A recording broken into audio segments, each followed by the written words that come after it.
Hello everyone, welcome to Parle commerce. मैं हूं हीर, आपकी बिजनेस स्टडीज की एजुकेटर।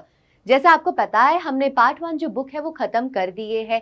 तो अभी से हम लोग इसके ये पार्ट 1 जो बुक है उसके हम लोग छोटे छोटे जो टॉपिक्स है जो काफी ही ज्यादा इंपॉर्टेंट है, हम लोग वो सारे अभी कवर करने वाले हैं। तो बने रहिए, बहुत अच्छी तरह से हमारे सारे छोटे छोटे जो एकदम डिटेल में करने चाहिए वो हम सारे कर देंगे। तो आज हम लोग प्लानिंग चैप्टर से करने वाले हैं टाइप्स ऑफ प्लान। ये हमारा प्लानिंग चैप्टर में से आ गया।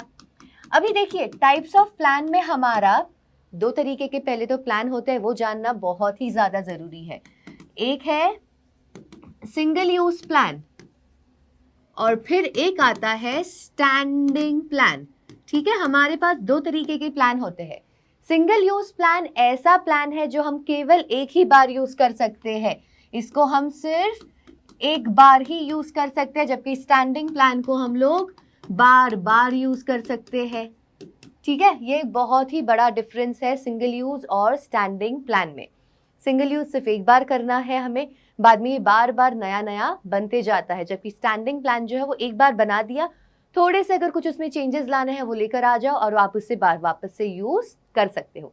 इसके अलावा हमारे पास और भी काफी सारे हैं, जैसे कि ऑब्जेक्टिव। मैंने यहाँ पे आपके लिए उसका हिंदी में कुछ कुछ के मीनिंग्स भी लिख दिए ताकि आपको इजी पड़ेगा समझने के लिए। ऑब्जेक्टिव का मतलब है उद्देश्य। उद्देश्य क्या है एक ऑर्गेनाइजेशन का, उनका क्या गोल है, where do they want to reach, उसे हम ऑब्जेक्टिव कहते हैं। जैसे मेरा अगर ऑब्जेक्टिव मैं कहूँ, मेरा ऑब्जेक्टिव है कि मुझे गाड़ी खरीदनी है, ये मेरा ऑब्जेक्टिव है। आपका ऑब्जेक्टिव हो सकता है कि आपको चाहिए 12th में 97 98%, ये आपका ऑब्जेक्टिव हो गया। और हमेशा याद रखना, ऑब्जेक्टिव को हम लोग most of the time numerically he express करते हैं। तो मेरा गाड़ी खरीदना is not a proper objective, मुझे उसे न्यूमेरिकली एक्सप्रेस करना पड़ेगा। तो मैं ऐसे कह सकती हूँ कि हाँ, मेरा ऑब्जेक्टिव है कि एक साल में मैं थोड़े से पैसे जमा कर लूँ, थोड़े से नहीं, मानो 20 लाख, मानो 30 lakh, what ever the amount is. तो इसे हम लोग न्यूमेरिकली एक्सप्रेस हमें करना है, ताकि मैनेजमेंट जो उन्हें अचीव करना है गिवन पीरियड, जैसे मैंने आपको क्या कहा, एक साल के अंदर मुझे ये करना है। आपका भी क्या होगा, एक टाइम पीरियड होगा ना कि आपको चाहिए कितने, 95%। चलो 95 आपका एक एग्जाम्पल लेते हैं, आपने इसे न्यूमेरिकली एक्सप्रेस कर दिया और आपका ये आपको अचीव करना है गिवन पीरियड में ना, जब आपकी एग्जाम होगी तब तक आपको ये हो जाएगा। ऐसा तो है नहीं कि हाँ 12th की एग्जाम देते रहेंगे जब तक हमारा 95% नहीं आते। आपका है कि भाई ये एग्जाम में मुझे 95% लेकर आने हैं, तो आपका एक गिवन पीरियड ऑफ टाइम है कि इतने टाइम में वो हो जाना चाहिए, बराबर। तो इसे हम लोग कहते हैं एक ऑर्गेनाइजेशन का ऑब्जेक्टिव। ऑर्गेनाइजेशन का नहीं, ऑब्जेक्टिव किसी का भी हो सकता है। माने कि ऑर्गेनाइजेशन का ऑब्जेक्टिव है कि हमें 3 महीने में हमारी जो सेल है वो 30% बढ़ानी है। तो देखो, मैंने इसे न्यूमेरिकली कर दिया और एक टाइम पीरियड भी दे दिया कि मुझे इतने टाइम में इसे करना है।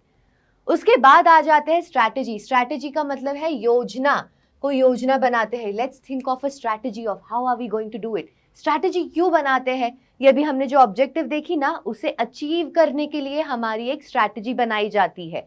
ठीक है, यहाँ पे देखो क्या लिखा है, स्ट्रैटेजी कॉम्प्रिहेंसिव प्लान है। Strategy is nothing but a plan, एक टाइप है प्लान का, जिसमें हम क्या करते हैं, ऑर्गेनाइजेशन का जो ऑब्जेक्टिव है उसे हमें अचीव करना है बिजनेस एनवायरनमेंट को मद्देनजर रखते हुए। ऐसे ही रैंडमली नहीं, बिजनेस एनवायरनमेंट को समझना पड़ेगा, सोचना पड़ेगा, सब कुछ पूरा रिसर्च करना पड़ेगा। उसके बाद हम लोग एक स्ट्रैटेजी बनाएंगे ताकि हमारा वो जो ऑब्जेक्टिव है ना उसे हम अचीव कर सके। कि मेरा जो सेल्स है 30% बढ़ाना है, उसके लिए मैं स्ट्रैटेजी बनाऊंगी। हाँ, हम लोग ऐसे करेंगे, मार्केटिंग इतनी ज्यादा करेंगे, या तो हम ऐसे कर सकते हैं, डिस्काउंट दे देंगे। डिस्काउंट देंगे तो फिर क्या होगा, आपके गुड्स ज्यादा बिकेंगे। So all these are your strategy so that you can achieve your objective 30% sale. ठीक है, उसके बाद आ जाती है पॉलिसी। पॉलिसी का मतलब है नीति।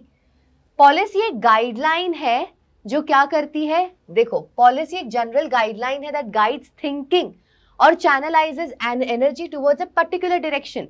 कि भाई हाँ देखो, हमें यही तरफ, यही दिशा में हमें जाना है। ये हमें कौन बताता है, पॉलिसी बताता है। It brings uniformity in decision making and action for interpretation of strategy. कि भाई हाँ, सारी डिसीजन मेकिंग में सब लोग एक साथ मिलकर आएंगे और हमारा इंटरप्रिटेशन, स्ट्रैटेजी को कैसे इंटरप्रेट करना है, ये सब हमारा पॉलिसी के तहत होता है। उसके बाद आ जाता है प्रोसीजर। प्रोसीजर तो हमें पता है, एक प्रक्रिया होती है, वो सर्टेन स्टेप्स।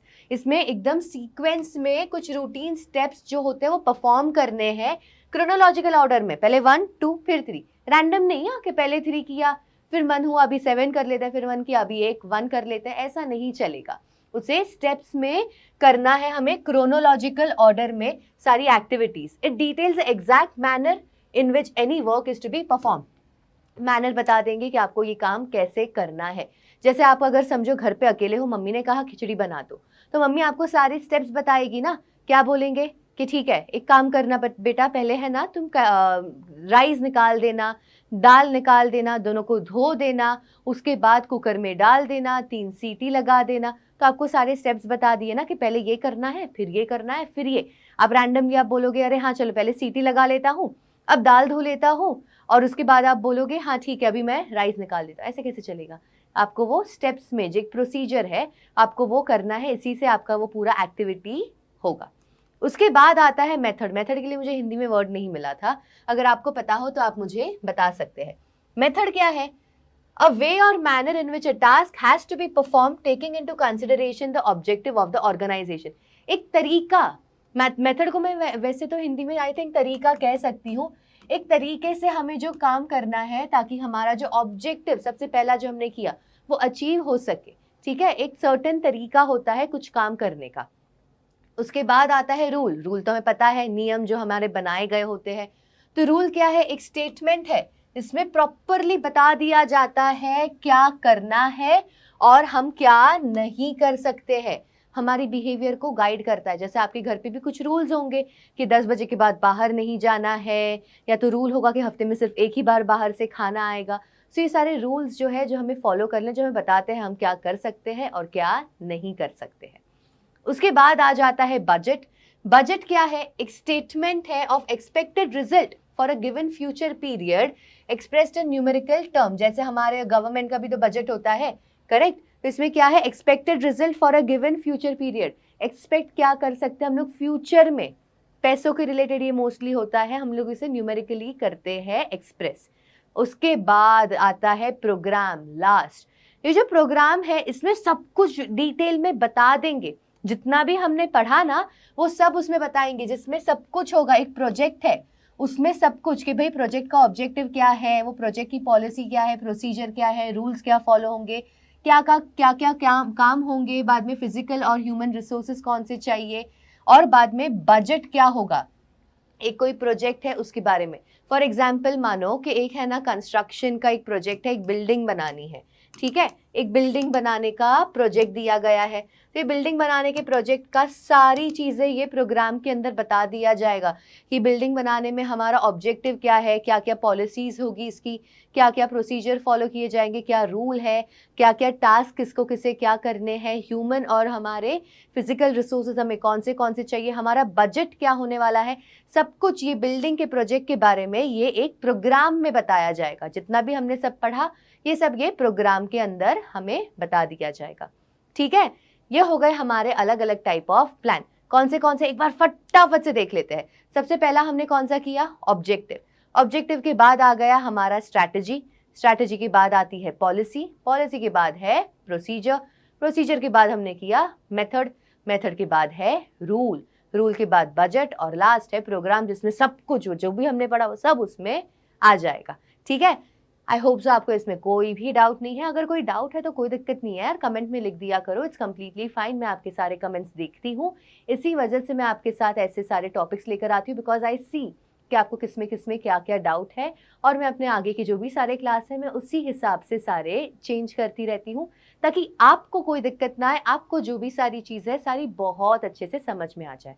अगर आप ये चैनल पर नए हैं तो प्लीज़ सब्सक्राइब कीजिए, और अगर आपको कोई भी डाउट है कमेंट में लिखिए। और जैसे मैंने आपको लास्ट टाइम भी बताया था कि डाउटनट ऐप के ऊपर हम आपके साथ कोर्स लेकर आ रहे हैं, चैंपियंस बैच, जिसमें आपको सारी तैयारियां करवाई जाएगी। आपने उसका वीडियो देख ही लिया होगा, प्रमोशन वीडियो, तो भाई प्लीज़ उसको एक बार वापस देख लेना अगर नहीं देखा है तो। और जो दिया गया नंबर है उस पर आप ज़रूर कॉल करना। कोई भी आपकी अगर मुश्किल है, कोई भी आपको डाउट है, तो आपके वो नंबर पे सारे सॉल्व हो जाएंगे। और उसके नीचे जो आपको दिया हुआ है गूगल फॉर्म, भाई उसे देख लेना और उसे भर देना। क्यों? डिस्काउंट मिलेगा यार अच्छा खासा। ठीक है, चलिए, थैंक यू।